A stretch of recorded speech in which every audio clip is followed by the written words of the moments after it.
Jackie Dragon, Infinite Harmony Podcast. Hi, friends. So, if you've been listening to this podcast, you know about the golden threads. They've been there since the beginning.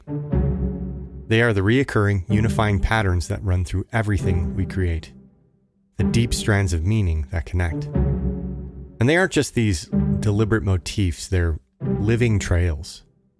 They glimmer out into the unknown as each episode is woven, returning as its structural warp of the narrative looms so you, the listener, feel the arc of coherence. But just as often, a golden thread appears unexpectedly, a shimmer at the edge of my awareness. And I follow it into places I didn't know existed. It pulls me into rabbit holes, opens doors into new philosophical landscapes, and it reveals connections I wasn't looking for, but now I can't unsee. They are both an anchor and a compass, weaving coherence in hindsight and leading us into new territory at the same time. There have been some threads arising over the past couple months. I've written 2 episodes since the last, and neither are the final part of the Nature of Order series. That is about halfway done, but it is a climax after all, and there's much to uncover. So, we're going to take a quick detour from our Nature of Order series and talk a little more about the elephant in the room. You know, the one that threatens mass extinction of most species on the planet, that we humans are only aggravating every waking moment. That thing, that drive for growth, that drive for safety, for profit, for tending me and mine. That thing we call Moloch. If you remember episode 7, we went deep into Scott Alexander's meditations on Moloch and multipolar traps, and the reason it feels like we're crashing the train into the side of the mountain. In the wake of the big beautiful bill having been approved and another $3.5 trillion in debt coming to us over the next decade, which is over 10% of the current deficit, I found myself doom-scrolling the internet for intelligent solutions and stumbled across my old go-to Daniel Schmachtenberger at a conference in Stockholm just over a year ago. Only this video was different. The language of this talk had a different gravity to it, a very real sense of immanence. A message that I hope everyone hears sooner than later, because according to Daniel, it's very likely for humans that the idea of later is becoming increasingly improbable. If you were sucker enough to go see the most recent Jurassic Park movie like I was, and I mean, don't, spoiler alert, it's bad. It's really bad. Anyway, there's this line from the scientist character, because, you know, every dinosaur movie needs a scientist character, when he's having a discussion with the big money corporate dude who thinks that it's our intelligence that sets us apart and why we will survive when the dinosaurs did not. And our scientist friend reminds big money corporate dude that 99.9% of the species that ever existed on planet Earth have gone extinct. And where the dinosaurs managed to survive 165 million years or so, we'll be lucky to make it to 2 million. And here's the thing, for some of you. If Donald Trump appeared before the cameras and said, "We're going to go extinct," then there's probably a whole lot of people that would just assume it's true and perhaps start acting accordingly. For some, perhaps the Pope could convince them. For many, Xi Jinping. For others, I don't know, maybe Neil deGrasse Tyson or, well, probably not Barack Obama, but something. The point is, there are plenty of people clamoring on the internet that we are approaching this cliff, and that to go over it could mean the extinction of our species, or at very least, the end of civilization as we know it. The problem is that none of these people are popular enough to warrant the ear of a sizable enough constituency to create a tipping point. And to most people, until Trump or Putin or Xi or Taylor Swift corroborate the evidence, none of it's true anyway. Well, Daniel believes it. And well, I believe him. I feel it in my gut. Not just because of his words, but because I myself can see the train and the mountain, and I've been thinking about it for a decade or more. And by the end of this podcast, I hope you believe it too. And I hope you have a good idea about what we're supposed to do. Because unless we do something, and I'm not just talking about recycling and growing some tomatoes here, I'm talking about something revolutionary. We're going to live through some hard times. Assuming we live at all. And the best part about this viewpoint is that if I'm wrong, we're all better off for it. But I'm not wrong. Daniel's not wrong. And anyone who takes a moment to see how we're consuming energy as a species and track biological and geological destruction in the name of extraction will also see that we're pretty fucked. So let's take a moment and put yourself in an auditorium at the annual Stockholm Impact Summit in 2023. Daniel Schmachtenberger sits not on stage, but in the audience, listening. He's watching Nate Hagens, accompanied by various charts and graphs that discuss human energy consumption, and that despite our push towards green energy, we are consuming more energy year over year with no end in sight. He watches Olivia Lazard ask the audience for courage as humans barrel forward against the constraints of the carbon environment and destruction of the ecology in hope that we will efficiently and intelligently decarbonize our material world. He watches economist Kate Raworth propose radical shifts in economic models that stop externalizing the death of the living world for the sake of the market. He watches each of these speakers bear hard truths, like sacred burdens. These aren't idle thinkers or academic technicians.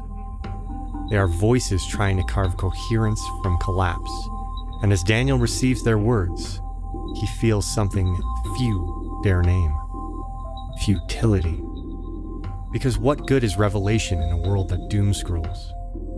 What weight does truth hold when the dopamine drip of modern life washes it away in seconds? Daniel wasn't struck by the novelty of what was said. He was struck by the ancient ache that it might not matter, that people would return to their routines, their jobs, their inboxes, that they'd remember the warnings about the boiling seas and dying sky, maybe for a day, or maybe until the next text buzzed in. In an hour, he'll be on stage, and he won't be able to help but to tell the truth of the moment. He'll be asked a question, and his answer will be everything nobody wants to hear.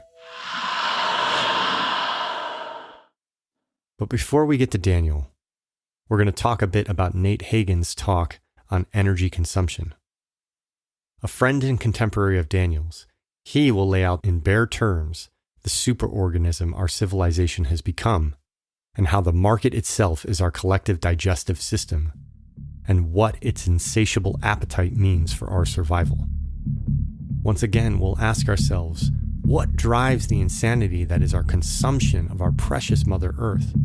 And how can we curb the destruction of our ecosystem?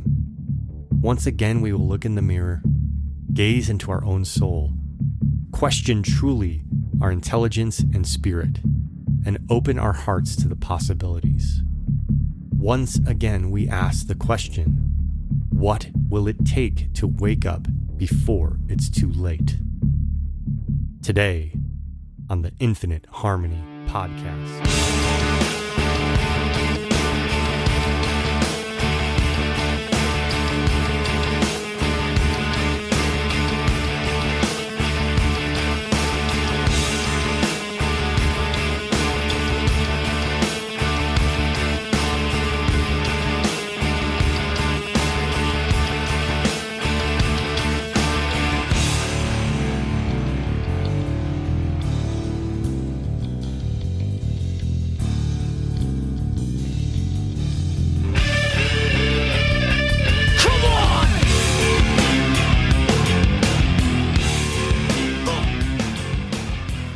So, back to the auditorium.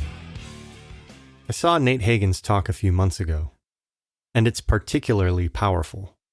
I walked away from the whole thing understanding that the opulence we are experiencing now, the luxury of personal automobiles, grocery stores full of exotic foods, climate-controlled environments, endless waves of digital entertainment and information may not last forever.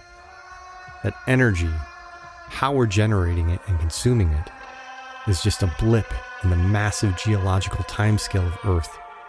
And though it is available to us now in abundance, it will only become more scarce and more valuable as we progress, and that essentially the energy we consume now will probably be the cheapest energy we consume in our lifetimes. Nate begins his talk by quoting James Baldwin, who said, quote, "We cannot change everything that we face, but nothing can be changed unless we face it," end quote. Like Daniel, Hagen is not here to charm, but to confront. Not with aphorisms, but with systems. There's no warm-up jokes, no distractions, just the grim poise of a man who has spent 2 decades stitching together a tapestry of interconnected truths too large for any single domain of thought to hold. He speaks to a room of people wearing many hats. Investor hats, he says, climate concern hats, family hats. He speaks mostly to the investor hat, not because money is supreme, but because markets drive decisions. But underneath that, he is calling to the whole human, the father, the sister, the daughter, the one who still dreams of a life where all species not only get to survive, but thrive. Quoting Einstein, he reminds us, if given an hour to save the world, a wise man would spend 50 minutes defining the problem. And that's the core of this talk. Not solutions, not silver bullets, but a deep reorientation towards the correct game board. Make no mistake, we're playing a finite game, and in this game there will be no winners. He does his best to orient us to the whole, to understand that despite our centers of power, our islands of expertise, a deeper understanding of the problem is necessary. Because most of us are working on pieces of it. Renewable engineers, carbon offset wizards, behavioral economists, tech innovators, homesteaders. Each is a brilliant solution in isolation, but disconnected by vast oceans of cultural nonsense. We are surrounded by partial answers pretending to be a complete map. Hagens sets out to name the system, the human ecosystem, the economic superorganism, and ultimately the metabolic predicament we inhabit. This isn't economics the way it's taught. It's biophysics, it's history, it's reality. And it begins with a simple truth. Humans take energy and materials and transmute them through the alchemy of innovation into technology. We give that process the symbol of money.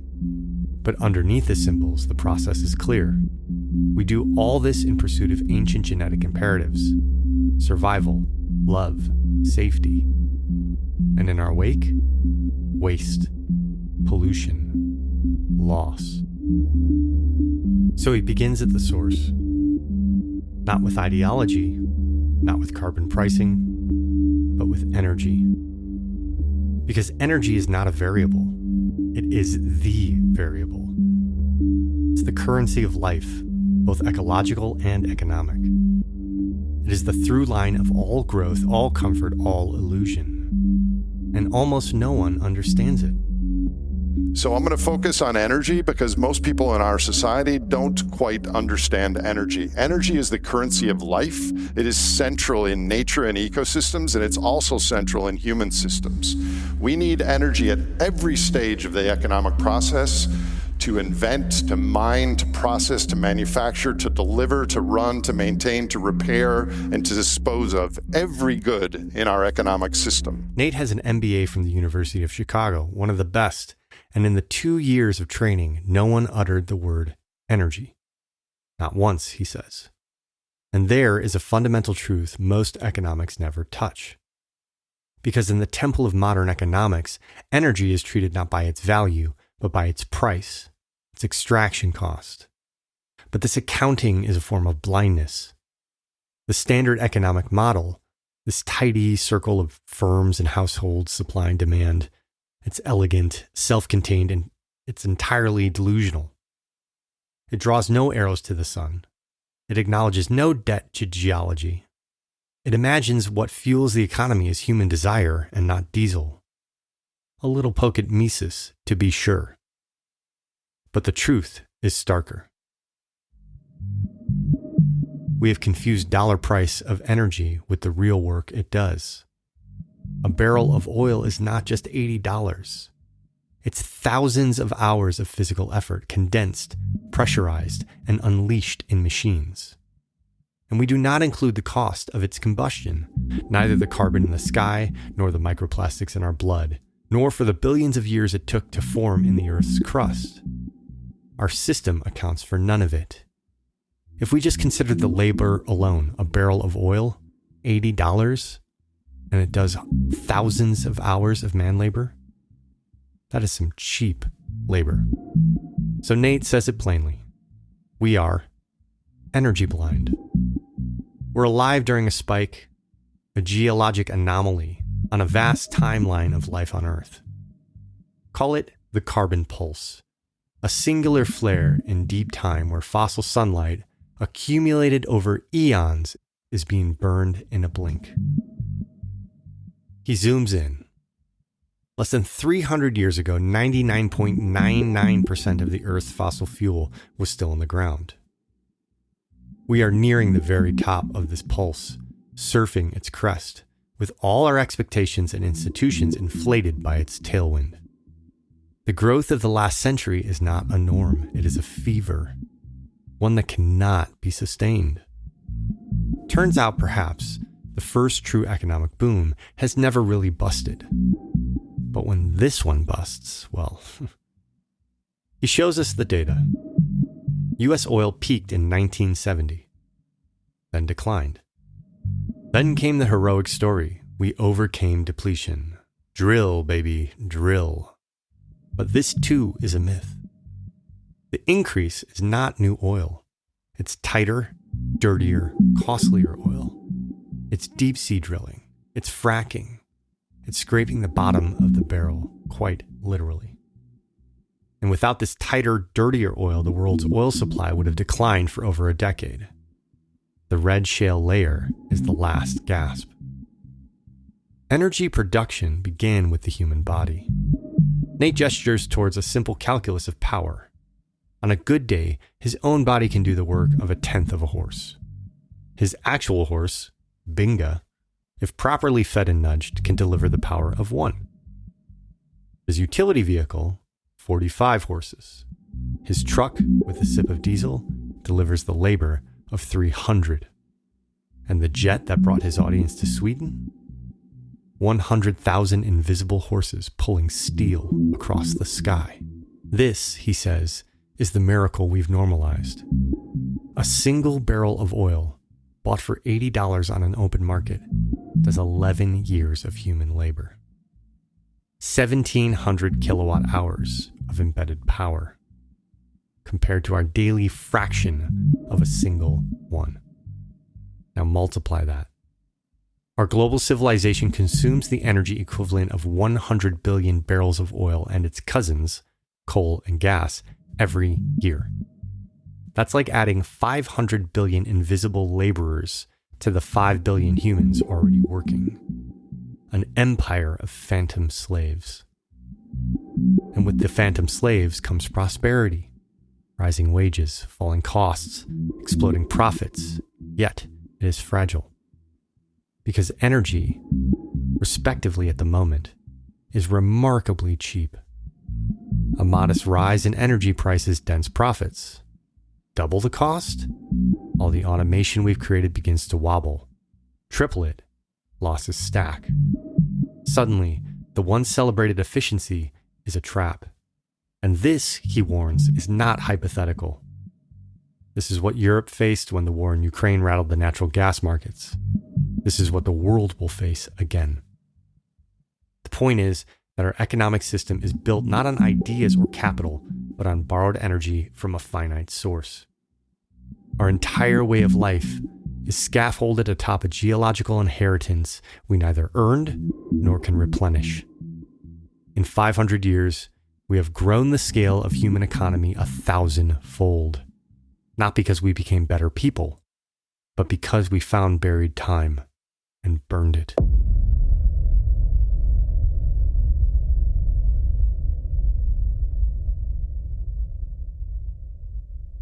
So what about renewable energy and replacing coal and oil?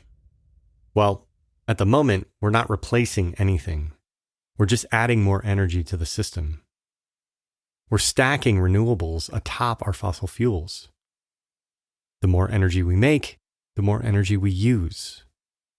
He makes the distinction clear. An oak tree is renewable. A chicken is renewable. A solar panel is not. A wind turbine is not. These are not perpetually giving technologies. They are rebuildable, complex, mineral-hungry machines that last 20 years and then demand resurrection. Every blade, every panel, every inverter is itself a product of fossil labor, an echo of the carbon pulse. And renewables are mostly electricity. But get this, electricity is only 20% of our global energy diet. Say what, man? The other 80%, transport, heat, industry, remains deeply entangled with oil, gas, and coal. He reminds us that the true inheritance of a barrel of oil is not just fuel, but form. 6,000 products, plastic, fertilizers, medicines, asphalt, emerge from its dark womb. We can't drive electric and pretend we've escaped. The barrel still waits behind the curtain. And today, we consume more biomass than before we discovered fossil fuels. More forests cut, more land tilled, more life converted to heat and motion. You get what I'm saying? We're doing more damage to the biomass of the planet than before we discovered fossil fuels. The green transition in practice has not freed nature. It's just pushed harder against her edges. So he turns our eyes to something called Jevons paradox. The strange logic of efficiency, which essentially states that as a technology becomes more energy efficient, the cost of using the technology declines. The lower cost spurs consumption. The increased consumption, in turn, rises to wipe out any decreases in energy use the efficiency gains might have initially represented. Sure enough, since 1990, the world has become 36% more efficient in how we convert energy into GDP. But in the same span, total energy use rose by 63%. We squeezed more out of each unit and used many more units. Efficiency did not reduce consumption, it enabled it. There is no restraint. The train is only accelerating faster year over year toward the mountain. Every so-called solution becomes a tributary into the same roaring river, a system whose metabolism must grow, whose hunger must be fed, whose logic is blind to limits. There has been no phase shift, no fundamental change in direction, no vision. Only new technologies applied to the same logic of extraction, expansion, and externalization. And so the green story remains what it has always been, a hope not yet grounded in thermodynamics, a symbol, not a shift, a story we tell ourselves while the engine roars beneath our feet. But it's not really an engine, is it? It's not quite the right way to think about it.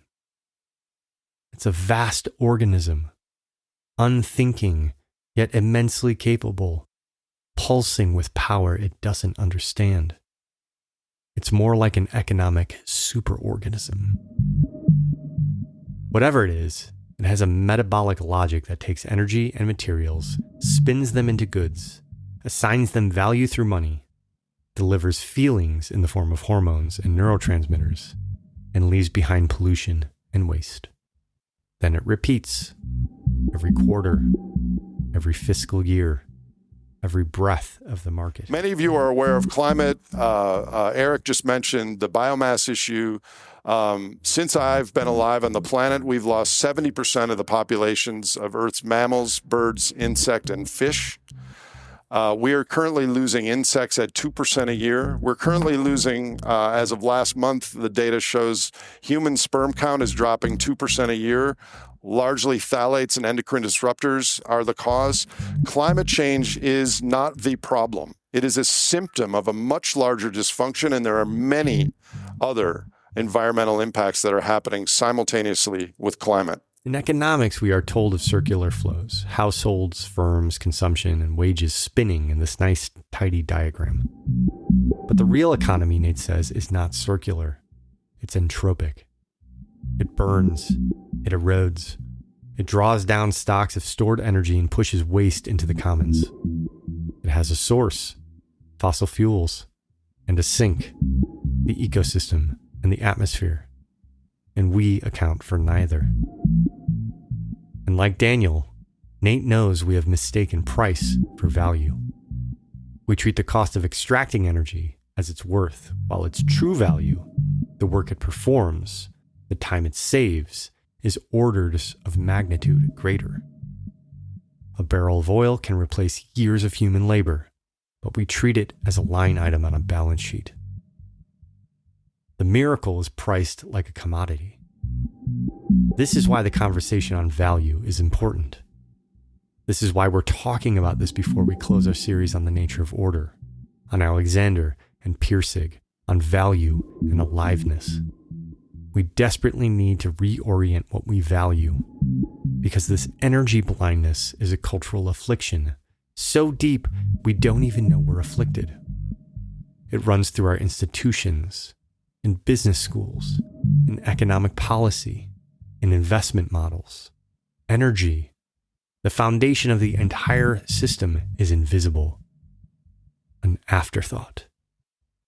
But this unique moment, this carbon pulse, is a brief flare in geological time, a time when we found ancient sunlight, concentrated and ready to burn, and we built our expectations, our lifestyles, our cities, our social contracts on the illusion that it would last forever.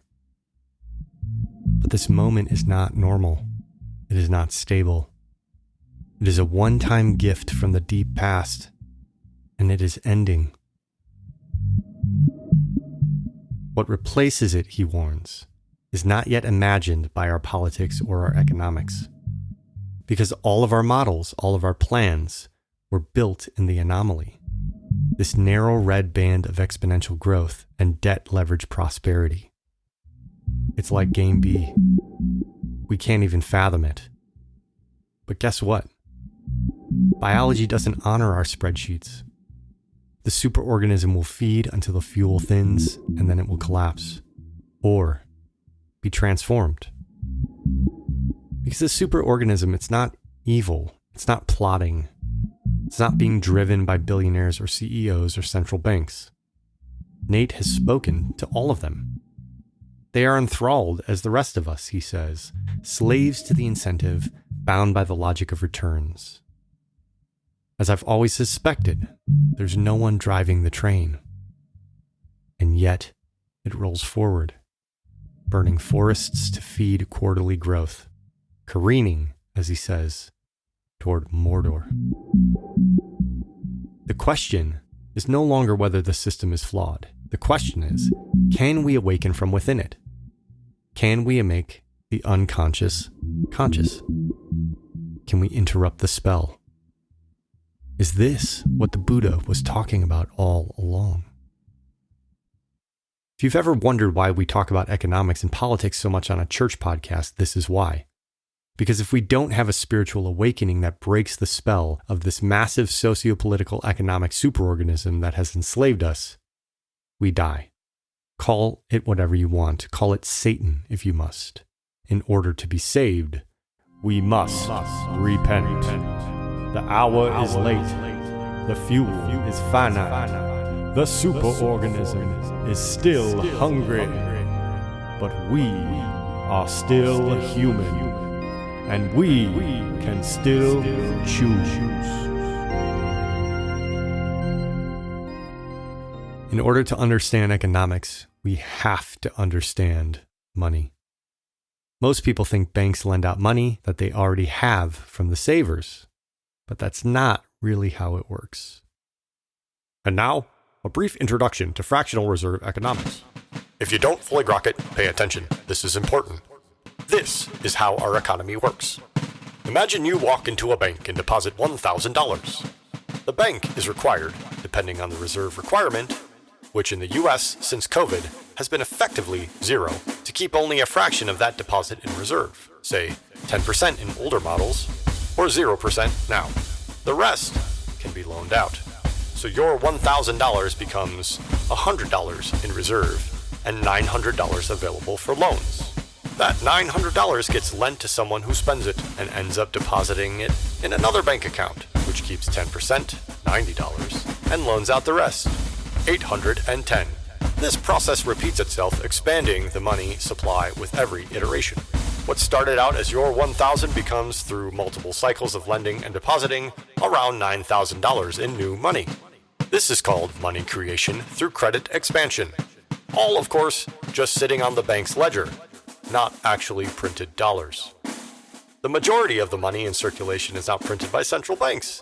It's created by private banks issuing loans.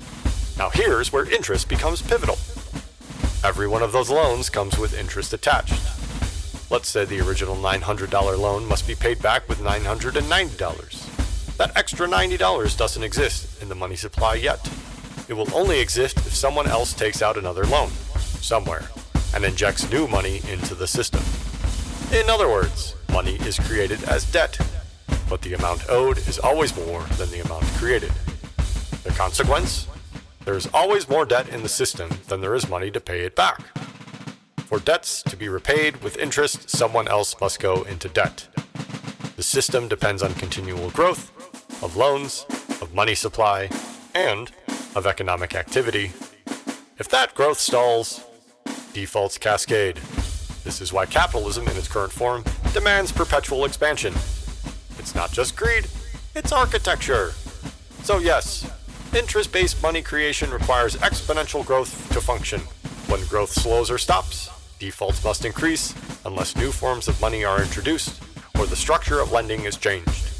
That's the one reason central banks fear deflation more than inflation. It slows the machine. In a deflationary spiral, debts become harder to repay. Money becomes scarcer and defaults rise. Economic activity contracts, and because our money is debt, less money means less ability to pay off the debt, which leads to more insolvency.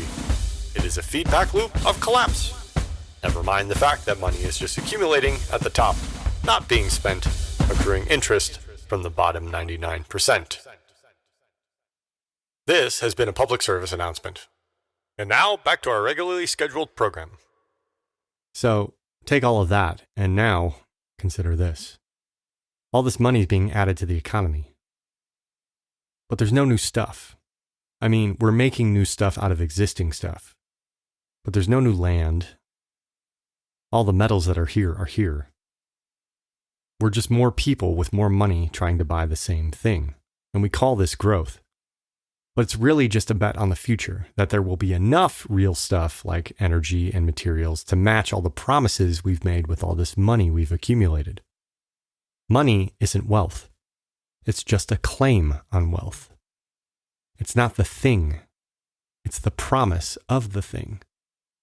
And when governments like the US do this, we end up $30 trillion in debt. And that debt is a bet that somehow the future will provide enough to pay it back. Only we're running out of, well, everything. And we've promised so much. Do you see it now? How big the unconsciousness is? Debt is the ultimate sin. So is interest. And here's what's crazy. Ancient civilizations knew this. Ancient Sumer, Babylon, they had Jubilee years where debts were forgiven to prevent social collapse from debt servitude. The Hebrew Bible codifies this too. Every 7 years, release the debt. It was a spiritual insight into the economic reality. In our modern system, instead of Jubilee, we have bailouts, selective forgiveness for the most systematically important or politically powerful. Everybody else gets collection agencies. Perhaps this is why the Quran outlawed riba, or interest. The Shia tradition, perhaps more than most, holds that the sacred cannot be commodified without consequence. And so the ban on riba is not a ban on profit, but a refusal to let the abstraction of money unmoor itself from the ground of the real relational value. Sadly, even the most radical Islamic governments have given way to riba. This is a golden thread I'd love to follow at a later time. the ethics of economics as it attaches to us in deeply spiritual ways. I feel like that's at the heart of this conversation. But for now, back to Hagen. He lays out 3 great curves of modernity.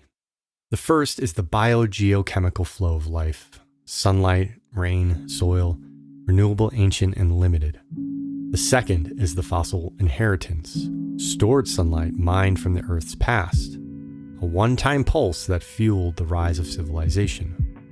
The third is money, a shadow curve, unbound by physics, expanding even as the real foundations begin to fray. To reconcile these curves, economists shift the narrative. Land and ecology fade from view. Capital and labor become the new gods. And when even those proved insufficient, we turn to credit, stretching our reach into the future to paper over the present. Debt, Nate reminds us, is a tether, a string tied to the real. And we are pulling it tighter every year. Global debt doubles every 9 years. GDP, our supposed capacity to repay, doubles only every 25 years. And this is before energy availability begins its inevitable decline. So think about that. Global debt doubles every 9 years. Our ability to pay it back doubles every 25 years. And this assumes we even have the energy to continue growing at that rate. So, what happens when the tether snaps? Here, Nate names the 4 horsemen, not as prophecy, but as structural inevitabilities of the path we're on. The first is financial fracture, the break or bend of the system that can no longer outrun their own promise. More money printed, more debt monetized, more yields controlled. The second is geopolitical upheaval. The world is no longer unipolar. BRICS, an intergovernmental organization comprising of 10 countries, Brazil, Russia, India, China, South Africa, Egypt, Ethiopia, Indonesia, Iran, and the United Arab Emirates, now control over half of the oil available for purchase. Wars like Ukraine are not outliers. They are tremors of a shifting tectonic order. The third is complexity collapse. Globalization, built on cheap energy and fragile logistics, cannot survive contraction. A single supply chain break, say in pharmaceutical precursors from China, can shatter health systems continents away. The fourth is social fragmentation. We no longer speak the same language as our neighbors. Social media, AI, tribalism, economic stress, these have torn the fabric already. The social contract frays not at the edges, but at its core. Together, these 4 forces do not merely threaten the economy. They threaten our ability to act, to respond, and even to see clearly what is happening, especially that 4th one. This is not fear-mongering. This is system analysis, a description of what must follow if the logic of growth collides with the limits of matter. We have outsourced our collective wisdom to markets, and the market does not think or care or plan. I don't care what free market economists say, it just doesn't. It extracts, it optimizes, it accelerates. It serves the present by robbing the future. Trying to mitigate climate change within the system is, like Nate says, like arguing with a forest fire. Despite all the solar panels, all the climate pledges, all the green technology, we are still hitting all-time highs in coal, oil, and gas use. The fire is not going out. It's getting hotter. Why? Because we're trying to solve the problem with the same tools that created it. We are attempting a spiritual ecological transformation without touching the sacred cows of economic growth, consumption, or identity. And so, Nate asks, what is not likely under this framing? Well, it is not likely that we will grow the economy and reverse climate change. It is not likely that culture will voluntarily choose austerity. It is not likely that governments will act before the crash. And then he asks, what is likely? that we will pedal harder, burn faster, mine deeper, that we will kick the can until there's no road left, that fossil labor will decline, financial volatility will grow, politics will fracture further, and environmental safeguards will be sacrificed in the name of stability. This is not a prophecy. It's not fate. It simply happens when no one changes course. That big, beautiful bill, not changing course. But it's big and beautiful. And so Nate returns to the question, what do we do? Well, he offers no easy answers, but he begins to sketch the contours of the only path that might remain.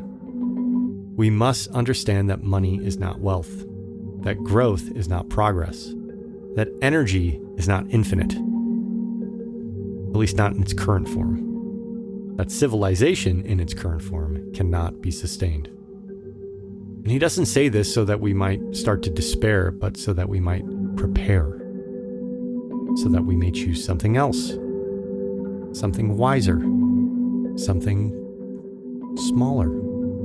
To Nate, we have two options. The first, the one we're already on, he calls the Mordor economy. It is a world of continued physical growth, driven not by intention, but by inertia. The financial system demands expansion, and so the economy doubles every 25 years, not just in dollars, but in stuff. Steel, cement, silicon, calories, lithium, plastic, glass. Growth means doubling it all. This, he says, is not hypothetical, it's mathematics. If you're a teenager today, and growth continues at 3% annually, the world you will inhabit at 75 will be 4 times bigger physically than the one you were born into. Hey, what you talking But about? what kind of world would that be? As energy becomes harder to extract and the environmental damage grows more acute, more and more of our effort, human, mineral, financial, will be diverted just to maintaining the system itself. Mining more to get less, spending more to fix what growth breaks, the energy sector feeding on itself. That's Mordor. A mining civilization wrapped in the illusions of progress, driven by desperation, dragging with it the collapse of ecosystems, the rise of climate extremes, the erosion of meaning, and the continued concentration of wealth and power. Now, mind you, this is not a villain's plan out there somewhere. This is our plan. Unconscious, unexamined, but enforced by every institution we've built, and enforced by your spending habits every day. Don't forget that part. It is enforced by your spending habits every day. Think about how you spend. Think about how much you spend. Think about what you spent when you were making $20,000 a year, when you were just out of high school, versus the $120,000 a year or more that you make now. Either you're spending the money or you're betting on the future, that you will be able to spend that money, or that your children will be able to spend that money down the road. It's not a villain's plan. It's our plan. Now, the second scenario is what he names the Great Simplification. A simplification of systems, of expectations, of stories. Not because we wish it, but because the energy scaffolding that held up the complex edifice of global industrial civilization is beginning to buckle. The Great Simplification will not be one event. It will be a long descent, a winding return to a scale of living aligned with the sun, the seasons, the limits of Earth. It won't be easy. It probably won't be peaceful. But it's coming by design or by disaster. And what matters now is how we meet it.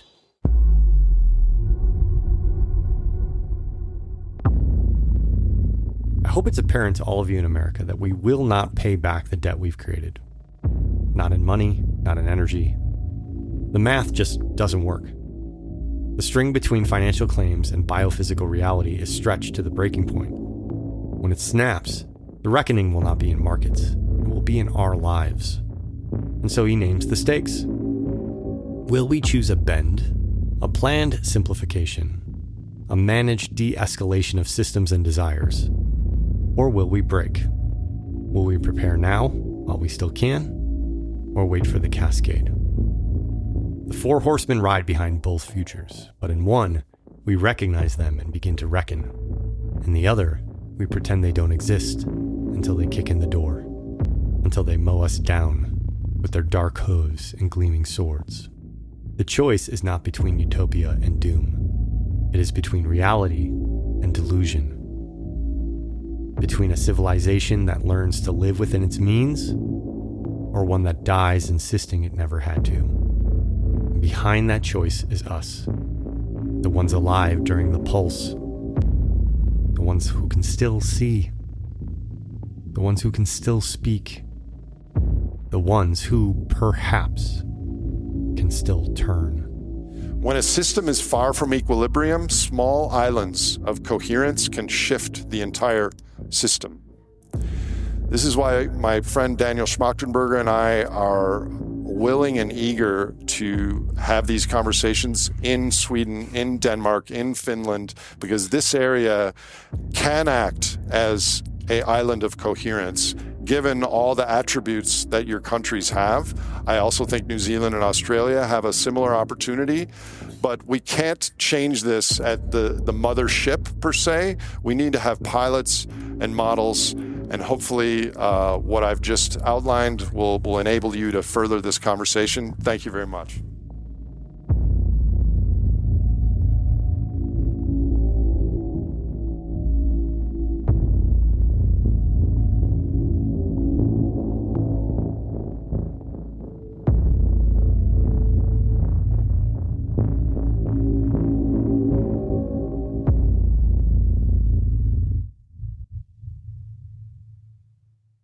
So now, again, imagine Daniel Schmachtenberger. You see, he hears all this. He knows all this.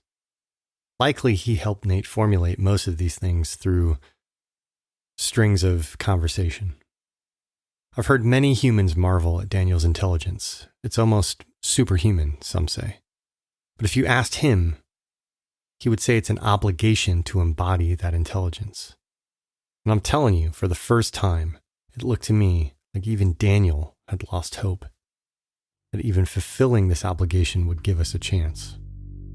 So when it's his turn to speak, there are no graphs, no charts, no PowerPoint. He's not even standing. He's just sitting there.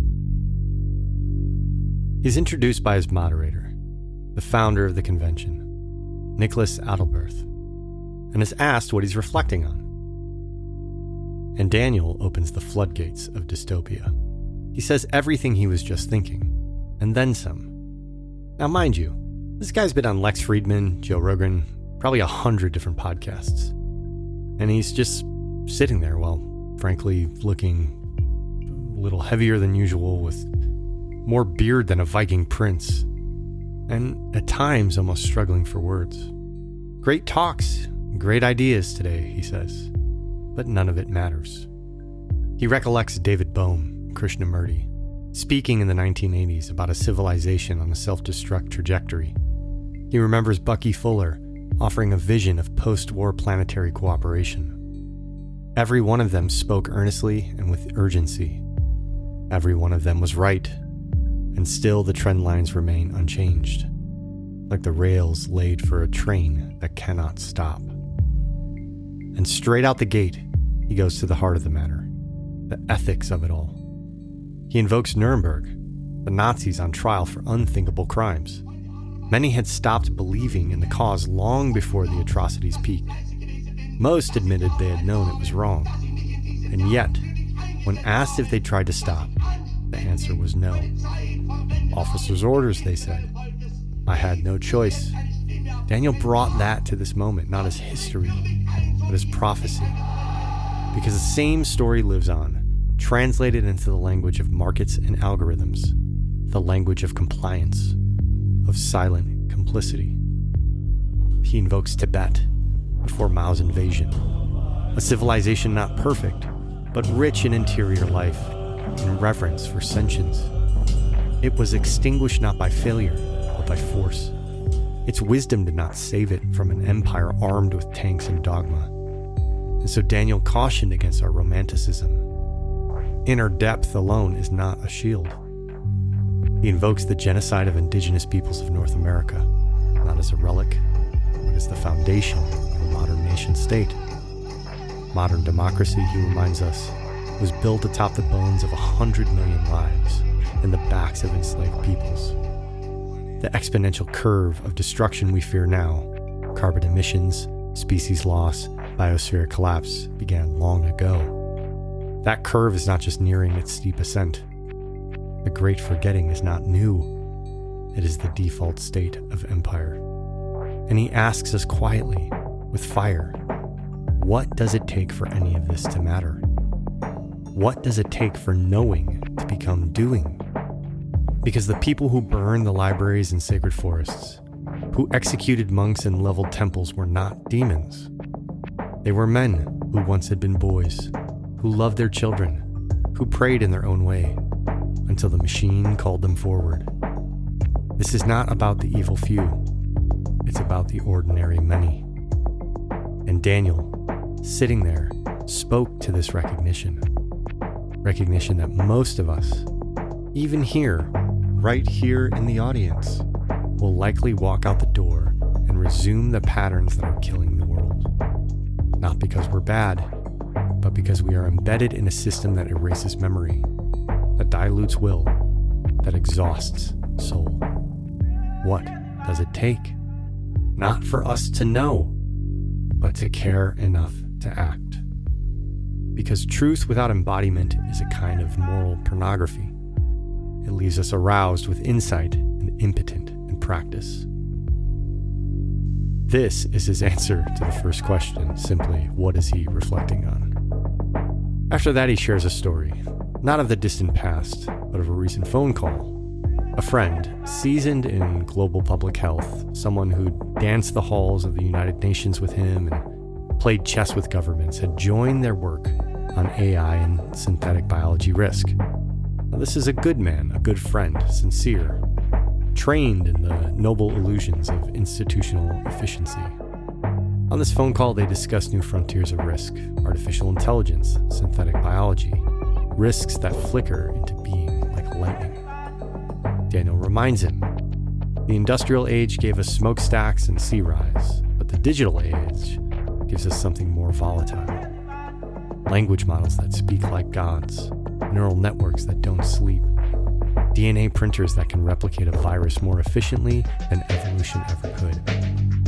The exponential is not only faster, it's omnidirectional. Software is not bound by mass. It doesn't wait for steel or steam. It rides photons. It feeds on scale. He points to a recent study. A jailbroken language model, stripped of its safety rails, is being used to access biological weapons design. Not hypothetically, but already. Prompted with questions like, which gene synthesis providers don't require government ID? How many people could I kill with a $100,000 budget? And these models answered, fluently, helpfully. This isn't science fiction. This is nuclear-level catastrophe encoded in plain text. And unlike missile material, it requires no metal, no centrifuge, just knowledge, curiosity, and some good broadband. Daniel explained that this knowledge travels at the speed of light. It's radically decentralized. It slips past borders, firewalls, and treaties like they were paper towels. And yet, despite this, his friend, his very intelligent friend, offered the solution the way the system always offers it: a public-private partnership. Get the big AI firms and the big bio firms together, he says. Let them help design regulation. They're the experts. Government's too slow. Let industry lead. Daniel pauses in disbelief. You're serious? He asks. The friend was, dead serious. Daniel replies, we can't allow the people profiting from the power to also define its boundaries. There can be no revolving door, no captured oversight. His friend pushes back, but Daniel, everything in DC is a revolving door. Exactly, Daniel says. That's why we're going extinct. And they hit an impasse. Not in facts, just frameworks. His friend was grounded in the reality of history, as it had been. Daniel was grounded in physics and biology, as it must be. And the two realities do not seem to reconcile. The former says this is how things work. The latter says this is how things break. To be sane, Daniel says, is now to be unrealistic. Unrealistic to precedent. Unrealistic to politics as usual. Because politics as usual ends with oceans that no longer birth whales and skies that no longer carry birds. It ends in an uninhabitable world. And finally, he looks up at the audience and he says, Like, if I'm going to express what I was reacting to today, is that I do believe we're at the end of history. Like, eminently in the lifetimes of everyone in this room, we're at the end of history. Meaning we're at the end of a human civilization defined by the major defining characteristics that what we call written human history from early Egypt or Sumeria or whatever was defined by, which is if you had a peaceful civilization and Genghis Khan wanted that area or Alexander the Great wanted that area, your peaceful civilization was wiped out. And the same is true if you want to internalize all of the cost of carbon. Your country is going to get destroyed geopolitically by whoever externalizes that cost and concentrates the profits. The thing that has been more successfully dominant, extracted more, grown its population more, increased its violence capability wins. And that thing, with exponential tech at planetary boundaries, self-terminates. So either we're at the end of our species, or we're at the end of our species being defined by those parameters. I can't tell you how many times I've felt this way. I've talked about it on the podcast. I've talked about it with friends. It's not a matter of how or why or if, but simply when. And Daniel, looking at the audience plain as day, says it's now. And I have to be honest, I kind of took a breath. And I was finally like, oh, all right, it's now. Not the end of time, but the end of a civilization defined by conquest, extraction, and growth through externalization. The end of a civilization defined by Kill, consume, multiply, conquer. It was true under Sumer. It was true under Egypt. It was true under Rome. Under Genghis Khan. Under the Raj. And maybe under Washington. Peaceful cultures were swallowed whole by more violent ones. Those who internalized cost were devoured by those who exported them and hoarded the profits. And now, with exponential technology and ecological saturation, that logic has reached its omega point.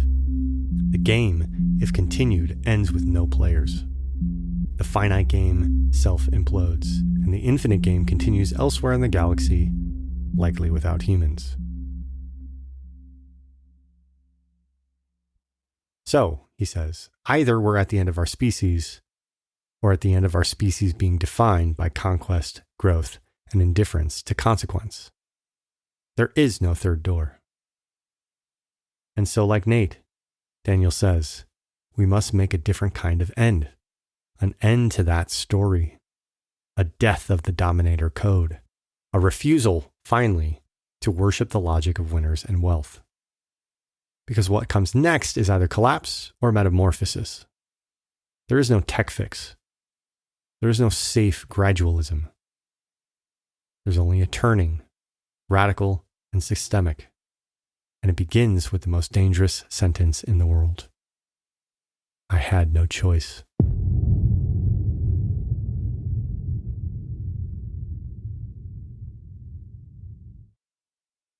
After laying bare the trajectory of exponential risk, Daniel turns towards something deeper, more human, more haunting.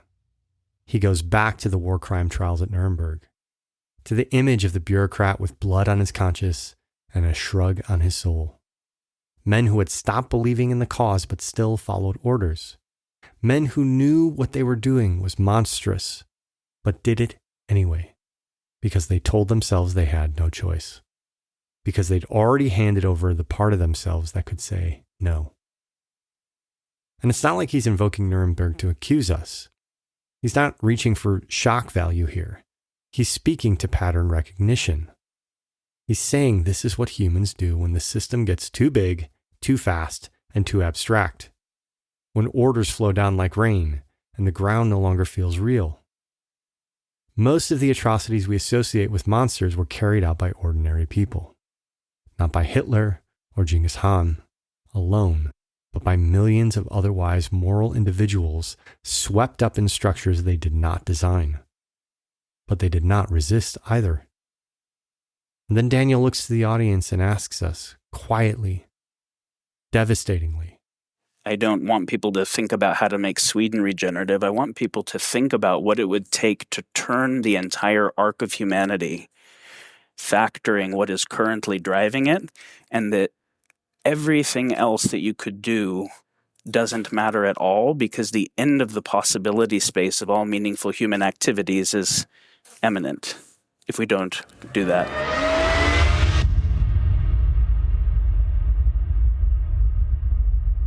What would it mean to shift the driver, not just the passenger? What would it take to bend the arc of all of humanity? Again, this question, it haunts me every day. It's why I write, it's why I read, and I feel no closer to its answer after 25 years of contemplation as I did when I began. I feel like a passenger, an NPC to the global leaders. Because every good deed, every carbon offset, every compostable fork is a candle in a hurricane if the global system, the one hurtling towards biosphere collapse, remains unchanged. And of course, Daniel's not belittling personal responsibility. He's expanding it. He's reminding us that to see clearly is to be tasked with something immense, the repatterning of the human story. He brings up the Iraq War. Again, not because it's recent, but because its memory is already fading. A war launched on false pretense. No weapons of mass destruction, and yet, no prosecutions, no reckoning, just a quiet continuity. And he asks, where's the outrage? Not the performative kind, but the one that moves your bones, the one that changes what you tolerate. The Martin Luther King kind of change. Because if there's no consequence for lying a nation into war, then there's no gravity left in democracy. If there's no accountability for mass death, then the machinery of civilization has lost its soul. Maybe we're not wicked, but we're complicit. And how much death and destruction are we complicit in right now? And why? Because we prioritize comfort over courage. We mistake feeling informed for being woke. Ultimately, we hope someone else will handle it. We are complicit when we silence our conscience with small good deeds that do not touch the root. This is the responsibility of being a self-reflective human. This is what Gandhi understood. This is what King preached. And this is where Daniel draws the line. Not around a nation, not around a belief system, but around the future itself. And unless we face the full architecture of what is driving collapse, the geopolitical incentives, the economic myths, the civilizational assumptions, we will find ourselves writing eulogies instead of futures.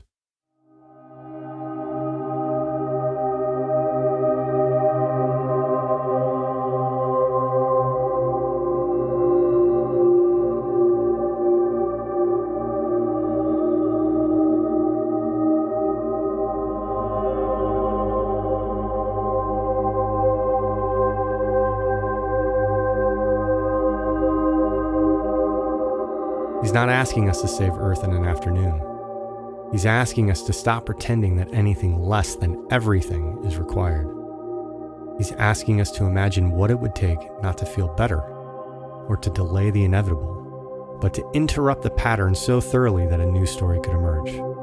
Once again, the emergence of Game B, the death of the rivalrous society, the thing that we can't even comprehend yet, because we're so entrenched in Game A, the finite game.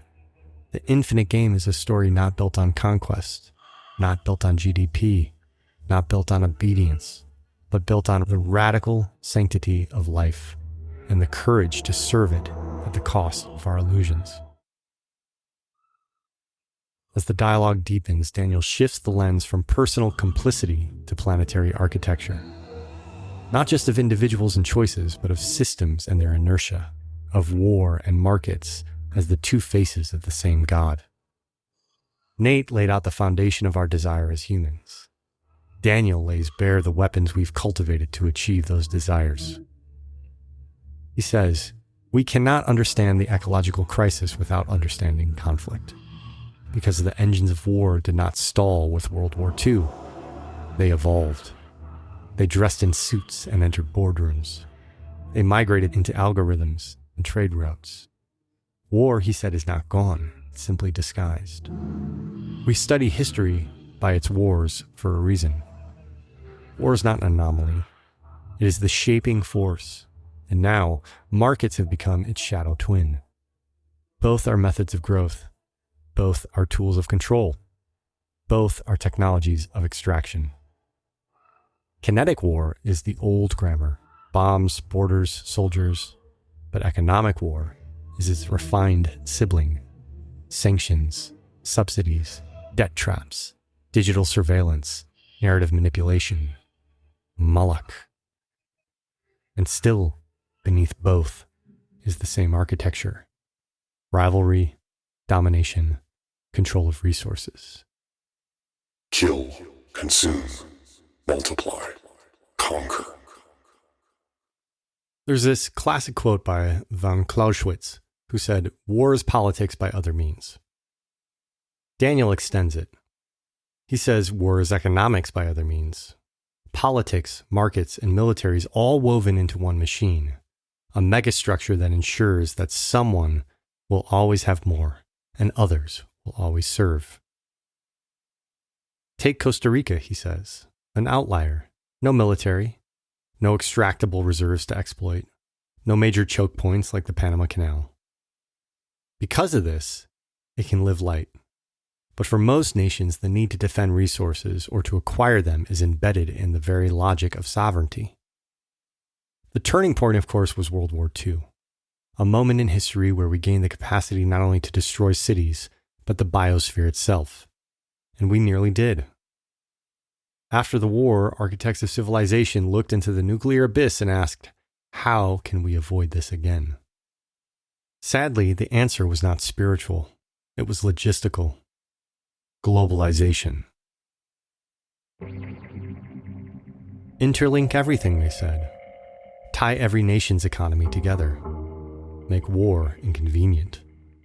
Bombing your neighbor would now mean bombing your own supply chains. So the reasoning went.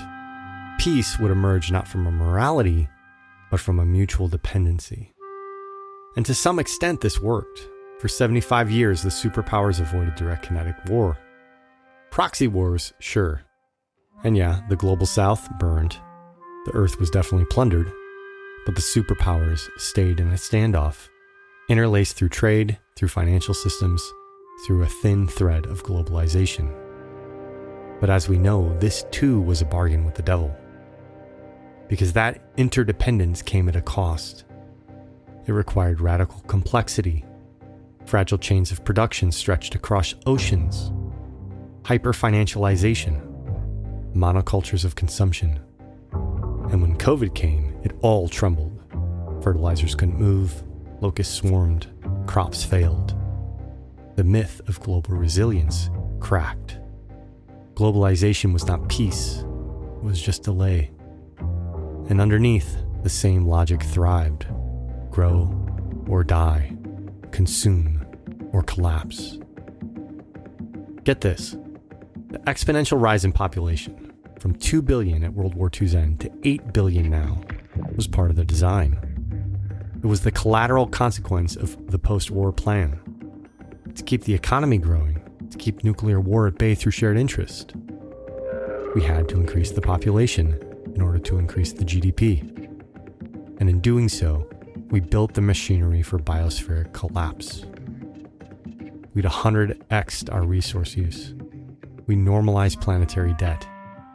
And here's the darkest twist. Many now oppose degrowth, not because they don't believe in it, but because they believe in war more. They believe that if we slow down, someone else will take advantage. Moloch will tip the scales, the multipolar trap. That if we choose life, our enemies will choose conquest, and we will fall. The mythical race to the bottom. History would back this belief. And like I've asked so many times, Daniel again says, why can't we stop this thing? And then we have to look at the underlying drivers. Why can we not stop this thing? Why is it that literally no country, no company in the world wants climate change? Nobody is like, climate change is the world that I want. But we're orienting to it so fast and we can't stop, and nobody can stop it. Because we all want stuff that requires energy that is driving that thing. And nobody wants species extinction, and nobody really wants to live in a world with automated AI weapons, but we're all racing to build them. So what the fuck is actually driving the world to a world that literally nobody wants? I think there's a deeper analysis of that, and the market is a part of it. A civilization that can only imagine peace through profit will never know peace at all. So he begins as I would, with the market. He hones in on the specifics of it. $100 trillion exchanging hands every day. That's not economy. Like Nate Hagens said, it's planetary metabolism. $100 trillion a day. That's the bloodstream of the machine. And every dollar, like Hagen also said, is a ghost of extraction. Behind each transaction is a mine, a fracking rig, a clear-cut hillside, a human body somewhere doing something it did not choose. Even the softest sectors, design, software, consulting, they're not ethereal. They rest upon the physical infrastructure built by fossil energy, and they are governed by violence. The entire system is scaffolded by militaries. No market exists without a monopoly on force to defend it. No transaction is apolitical. All of it, the banks, the contracts, the stability, is purchased with the currency of empire. And so he asks, what does it mean to take your money and invest in order to attempt to impact these systems that are designed to grow no matter the cost, to do good, to change? So he looks at his moderator, Nicholas, and says, take Norskin, or any impact fund. Norskin being the organization that put on these talks. They have a few $100 million to play with maybe. And that's good. It's noble, it's brave work. But stacked against $100 trillion a day, against exponential finance riding exponential tech at the edge of the biospheric viability, the scale is mismatched staggeringly. And yet the financial system demands growth, not because of greed, but because of design.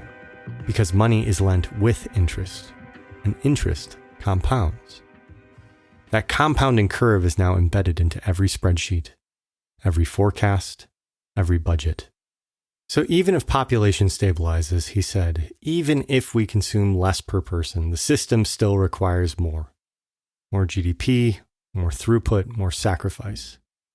And this is where Daniel made his pivot into myth. He said, what is the market? Think of it as money is a kind of token for value. It's a kind of token for game theoretic optionality, where it has no intrinsic value, but it has maximum optionality to get me any type of value I want. I can get militaries with it. I can get media influence. I can change people's minds. I can get materials. And because I don't know how the environment's going to change, the speed of adaptive response is the most important thing, the OODA loop, the speed at which I can respond to the environment. So I don't want a lot of materials that might become less useful. I want a lot of optionality to have whatever I want, right? And so if you think of money as a proxy for value, but only value that is measurable, extractable, and exchangeable. And all the types of value that on your deathbed you'll really care about are not measurable, extractable, and exchangeable. We'll destroy all those types of value in the pursuit of these types, and we have to because they are. Money does not measure value. It measures extractability. and decouples us from the value, from quality. Money, the token of optionality. I've never quite heard it said like that, though I understand it. I always thought of it as the abstraction of value, which it is, but this idea of expanding value into optionality is a novel way to think about it, and it's useful in our analysis of the end of the world. And so he said, we've trained 8 billion humans to become optimization algorithms for this token. We've wired their nervous systems to chase it, because everything they need, food, shelter, medicine, identity, comes through it. And what happens when you unleash 8 million semi-autonomous agents to chase a signal that doesn't account for life? You get collapse. But it's collapse wearing the mask of progress. So then Daniel proposes yet another novel way of looking at this problem. He says, so you can think of the global market as something like an AI, an intelligent system that is running parallel process on human compute, on human beings. And you know how radically powerful parallel process in the cloud is. Being able to run a lot of parallel process on computers did a lot more than centralized supercomputers could do. So this is running parallel process on 8 billion human beings and the clusters of corporations and countries and whatever, to incentivize them all to search new ways to make money and to optimize on existing ways. And whoever gets good at that system gets more power in it, and in turn lobbies and changes laws and changes cultural values through the media they create and whatever that makes the system better for them. And anyone that opposes that system is also opposing those who are doing well at it, so that there is agency to suppress that. So you can think of the global market as a misaligned superintelligence that is already misaligned with planetary well-being in humans, that is running on all the humans while also running all the humans, that also uses all the compute and all the other technology, and that is building all of the narrow AIs in its own service. Come on, man, this shit is cray.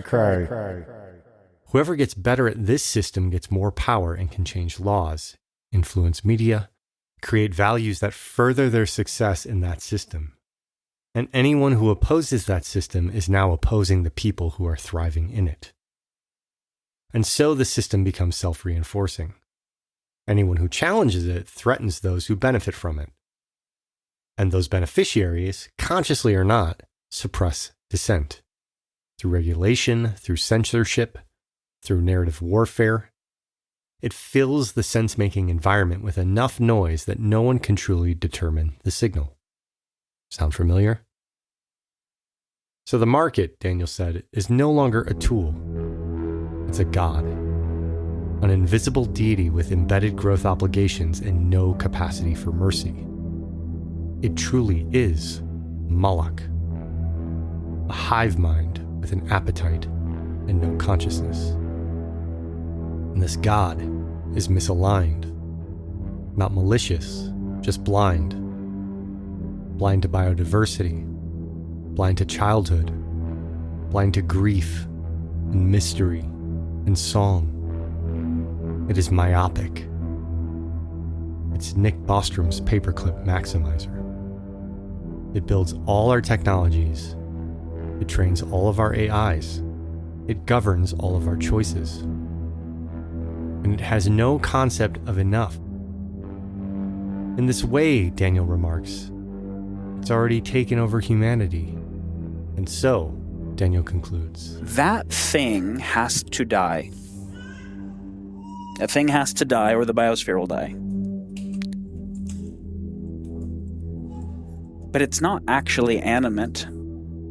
It is running on and made up of human action. And so thinking about what would it take to, and it has to die and or be converted to something that it is not. And the something that it is not is that you can't assess all types of value with a single value currency, a fungible value currency where the real types of value can't be measured there, and where you can destroy real values to get the optionality token for value. That thing, there is no global fungible unitary currency with its own internal financial mechanisms like interest that create embedded growth obligations. There's no system that has those structures that is compatible with human continuance. Now, unlike a tyrant, it can't be assassinated. It's not located in a palace. It lives in us. It is us. It is every compromise made in the name of efficiency, in the name of comfort, every cost externalized, every truth swallowed to make the numbers work. To end it is to transfigure it, to convert it into something that it has never been, a system that honors life, not just leverage. So what does that mean? It means no more destroying what is sacred to gain what is liquid. There's no civilization in human history that survived the logic of compound interest on a finite planet. There's no future compatible with an economy that rewards speed and scale above coherence and care. So, he says, if you understand this, truly understand it, you can no longer participate in the system as it is. You may need to work within it for now, but your allegiance cannot remain there. You must become a saboteur of its death logic and a midwife to the new. Because complicity with omnicide is not neutral. And we are out of time.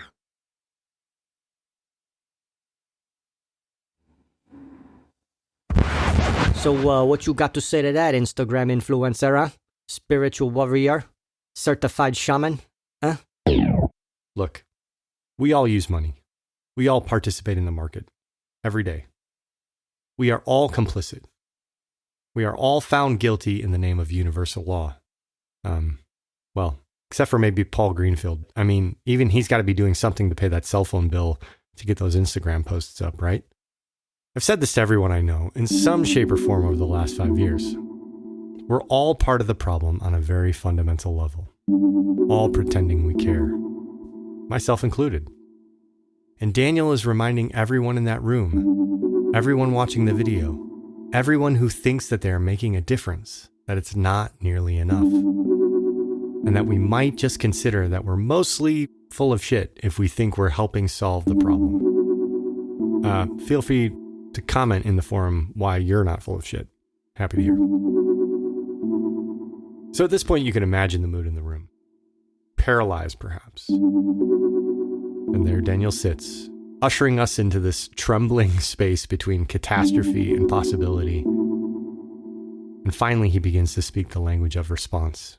He names 3 horizons: triage, transition, and the long arc of reimagination, similar to Hagens' great simplification.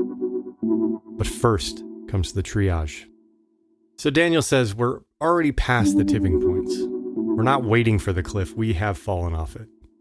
The PFAS chemicals, the forever chemicals, are in the rain now, in every drop, even in the Antarctic snowfall. These are endocrine disruptors, neurotoxins, present in concentrations that already exceed safety thresholds. He's given other talks, and in those talks he reminds us that 3M and DuPont knew the dangers of these chemicals. And the National Institute of Health and Stanford Medicine would agree with that statement. We are not approaching planetary boundaries. These major companies, 3M, Bayer, Monsanto, have knowingly and complicitly breached them. So the first task, he says, is not an ideology, it's damage control. Slow the bleeding. Buy time. For this, we must, however reluctantly, engage in the very systems we criticize. Markets, governments, institutions. But not as they are, but as tools to be hijacked and redirected. He gives an example. Agriculture. Right now, the most toxic forms of farming. Those that strip the soil of minerals, that drench food in poisons, that murder the biome. They're subsidized. Governments pay them to kill. They do not compete fairly with regenerative practices. They crush them with the help of public money. Why? Because they've mastered the art of lobbying. Because they've captured the narrative of food security, while poisoning the very foundation of health. So, we need new lobbyists. warriors of life, people who understand the game and choose to play it for something holy. Small amounts of lobbying can redirect vast flows of public capital. Capital that can reshape entire market topologies. A subsidy reversed is a signal sent across the whole field. In other words, we have to convince Elon Musk to want regenerative farming, and instead of blowing all that money on Lord knows what, he can pay some lobbyists or pay off some politicians to stop these subsidies. I mean, that's just my first idea. So does that mean stop buying conventional vegetables and meats? Or stop eating out in restaurants? Transition to sustainable foods? Yeah. And, I hate to break it to you, but even the most expensive restaurants in the country still source most of their food from conventional sources. They're just better at preparing it. But it's not just that. It also means writing a lot of letters to Congress and to the Senate. Also, much like what Hagens talked about, that our green energy is futile because we are exponentially using more energy every day, it's not enough to drive a Prius. Say what, motherfucker? Dude, I love my Prius. Have you seen the new Prius? We have to figure out how to stop driving so damn much. And flying. We have to become vastly more efficient until tech catches up and offers us consumption we desire at about 1/100th of the cost. This is triage. Moving money, power, attention away from the suicidal and toward the survivable. Not to fix the system, but to intervene in its pathologies long enough to preserve the possibility of transformation. Then comes transition. Here, Daniel points to previous speaker Kate Raworth and the donut model, an economic framework that begins to measure what really matters. In this phase, the work is to modify existing structures, to constrain the externalization of harm, to internalize ecological truth into pricing, and to shift fiduciary duty from profit maximization to planetary stewardship. It's not revolution, it's reformation. The work of changing incentives, rewriting laws, reshaping metrics, so that at least the worst is slowed. We must write the value of our ecosystem into law. We must assign value to clean water and air. Not emotional value, not ethical value, economic value. You want to build a house with wood? Maybe an 8-foot 2x4 needs to cost $50. Maybe building code should require more straw bales and super adobe. You want to eat beef? Great, $50 a pound. You want to buy a second house to Airbnb? Too fucking bad. One per person. Transition. The part that's going to hurt. But Daniel didn't end there. He looked further still. Beyond triage. Beyond transition. He named the real horizon. The transfiguration of civilization itself. He said, Okay, we know how to split an atom now. Wow. We go back through the high school physics of how small an atom is. And the fact that we have figured out how to split an atom, to actually how to do fusion, right? How to do this at the level of the nucleus of an atom. And we know how to modify genomes of species and make new synthetic life that never existed before. And the fact that we know how to reverse engineer brains and make these massive neural networks that can do exaflops per second of calculation. This is the fact that we are the major geologic force shaping the surface of the planet at this time in the Anthropocene. That's a lot of fucking power that we have from our intelligence to think through what would it mean for our species to be wise enough to steward that power safely. What kind of civilization, what kind of economic system, what kind of governance system, what kind of education system, what kind of religious systems of conditioning the sacred and meaning are necessary to be able to steward the power of synthetic biology and artificial intelligence and nuclear tech and globalized supply chain industrial tech, to steward that safely. That's the long-term work, but that we don't get time to do if we don't do these other things. I've been following Schmachtenberger for at least 10 years. He's been asking this question for a long time. Are we wise? He He asks, what kind of species is capable of such power and capable of surviving it? What kind of education would we need? What kind of governance? What kind of economic story?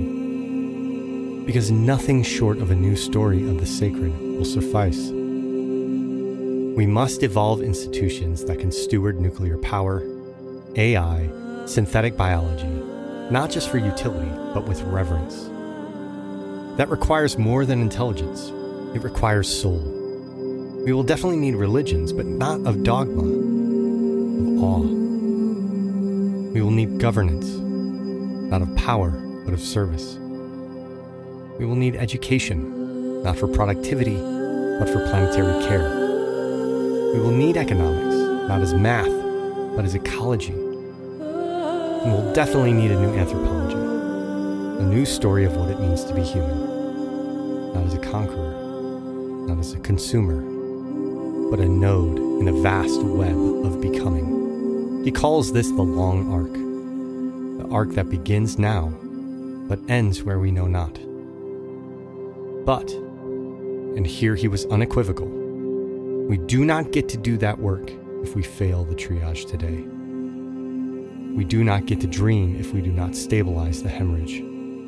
We do not get to build the temple if we do not first stop the fire. And so we must live in two times, the now, where everything teeters, and the future, where something luminous calls, what Christopher Alexander would call the luminous ground. And when we finish our episode on the nature of order, you will understand what he truly means. That's the work.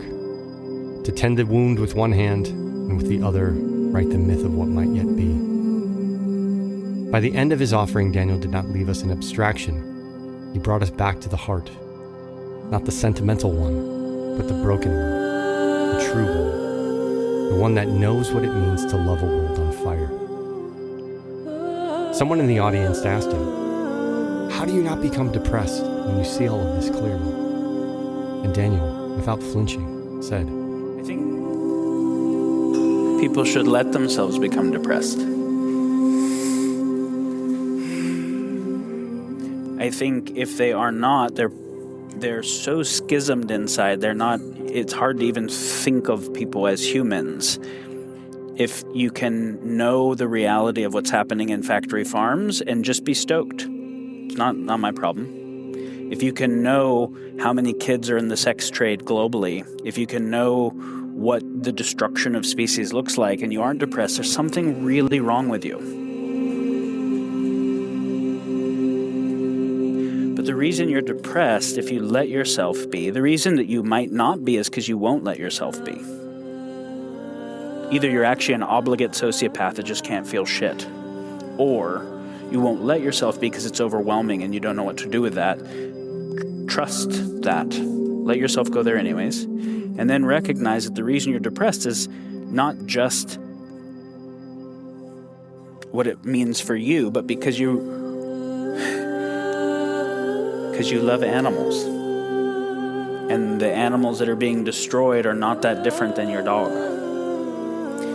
And because you love kids, not just your own, and the other kids that are being in totally fucked situations and the future kids that won't have a chance at life are not that different than your kids. And the reason for the depression at all is because life is actually beautiful and sacred, and the depression is recognizing the destruction of the sacred.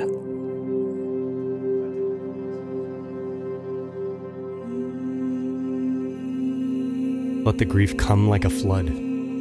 Let the sadness paralyze you for a moment. Let the rage burn through the complacency. Because that pain is not a pathology. It's a sign that something sacred is still alive in you. And here's the thing. The reason it hurts is not because you're broken. It hurts because you care. Because you love the world. The pain is a measure of love. And love is the only fuel worth burning in a time like this. Not outrage for its own sake, not despair for its own comfort, but love, for life with a capital L. That's what we must serve. We're going to explore this golden thread probably half a dozen times throughout the next year. First time I ever came across it was in Donnie Darko and the infamous spectrum of love and fear and the nuances in between. But so many ideas point to this idea that the poles, all polarity, can be distilled down to just love and fear. Daniel continues on. You don't get to wait. You don't get to say, I'll act when I know what to do. You act because you don't know. You act into the unknown. And when you fail, you learn. And then you act again. You don't act alone. You find others who are awake, who feel the ache, who carry the grief with dignity. You find them and you conspire with them for beauty, for healing, for rebellion. And then, he said, you do something deceptively simple. You change your feed. Because the algorithms will not stop. The bills will not stop. The shallow distractions and dopamine traps, they will not stop. And your memory, your willpower, your fragile resolve, they are not strong enough to resist that tide alone. So you must rewire your attention. Yes, in the age of Instagram and TikTok and rage bait and dating apps and Bitcoin, you must rewire your attention. You must surround yourself with voices that remind you of what's true. Fill your day with music that breaks open your heart. Follow the thinkers who make you remember. Read words that pierce you like a scripture. And sit in silence long enough to hear what is deeper than fear. Delete what dulls you. Seek what stirs you. Let your daily environment become a monastery of remembrance. Find aliveness in your environment. Start making things with your hands again. Spend time in the garden. Talk to the plants. And above all, Daniel says, do not forget the real reason you care. You care not because you're political, not because you're idealistic, but because you know in the marrow of your bones that life is sacred, that a whale's song matters, that a child's future matters, that the rainforest is not a resource, it's a temple. Recognize that you have a capacity like any other human, and that despite not knowing what or how to do the thing, you will do something. And if you fail, you try again. Suyoku naratai. Become stronger. Try harder. Strip down the meaning of outrage. Let go of the concepts behind why you think certain wars should or should not be fought. Who's right or who's wrong?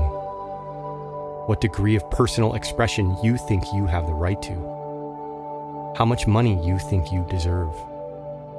Let go of your affiliations and allegiances. Let go of your idea and your ethics of what it means to be progressive or conservative.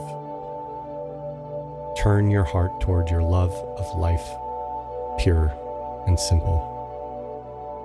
Act not from panic or rage, but from reverence. Act because you were born at the hinge of history, because never before has so much been at stake, and never before has every act of integrity carried so much consequence. There is meaning in that, not comfort, not certainty, but meaning. And Daniel, he leaves us with this final blessing, though he never named it as such, because he cares not about the attention or recognition a prophet might receive, despite being the closest thing I've ever seen to it. He says, And so don't act out of anger, depression, and fear. Act out of that sense of the sacred, and that you are in service to a life that is beautiful, to a life with a capital L, a world that is beautiful, and that you're at a time when there is a higher possible consequence of your action than there has ever been for humans. And there is an obligation in that, and there is a meaningfulness in that you don't want to waste. act from the realization that you're alive at the moment in history where your actions might matter more than at any other time in human history. Do not waste it.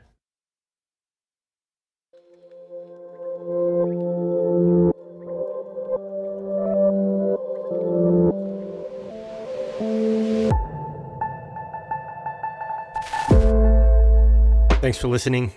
I hope you enjoyed today's podcast. In the second part of this episode, we look at this process of transmutation that is beckoning the human species from a different, more optimistic lens. One that suggests that we have no choice but to grow into the hyper-conscious species we were destined to be, and that the forces of the universe have our back. So, thanks for making it through today. Sometimes we have to walk through the dark to see the light. The next episode is already written, so it won't be too long, mid-September if all goes well. As for this episode, we featured the music themes of Azira and Coyote, whose links are perpetually in our show notes. It also featured the track Wake Up by Rage Against the Machine, excerpts of Ghosts by Nine Inch Nails, Benbiet by Schmachtenberger, as well as original vocals by Mattia Kali and Maddie Heyman. This episode featured quotes from both Daniel Schmachtenberger and Nate Hagens' presentations at the Stockholm Impact Week in 2023, an annual summit hosted by the Norsken Foundation. I'd say about 75% of the content was summarized from these two videos, so I highly recommend watching them both. Please consider visiting our website, infiniteharmony.org, and becoming a monthly donating member to our church. If you're curious how to support the podcast, this is the way. The Church of Infinite Harmony exists by your tithing, and even just $5 a month can help our cause. A link to our donation page will be in the show notes.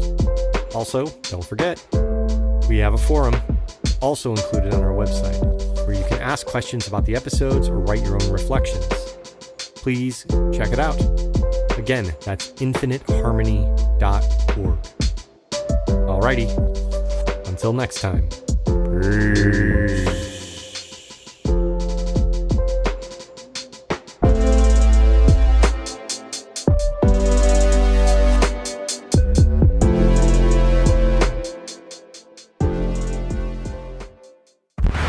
So, what you got to say to that, Instagram influencer, huh? Spiritual warrior? Certified shaman? Huh? The Hebrew Bible codifies this too. They do not compete. They are both an anchus. Right? An anchus. Who doesn't love a good anchus? What happens when you mix an anchor and a compass? You get an anchus. Yes, I'll take the anchus, medium rare. You don't want to get caught with your pants down around your anchus, you know what I mean. They are both an anchor and a compass. Weaving coherence in hindsight. Bleh.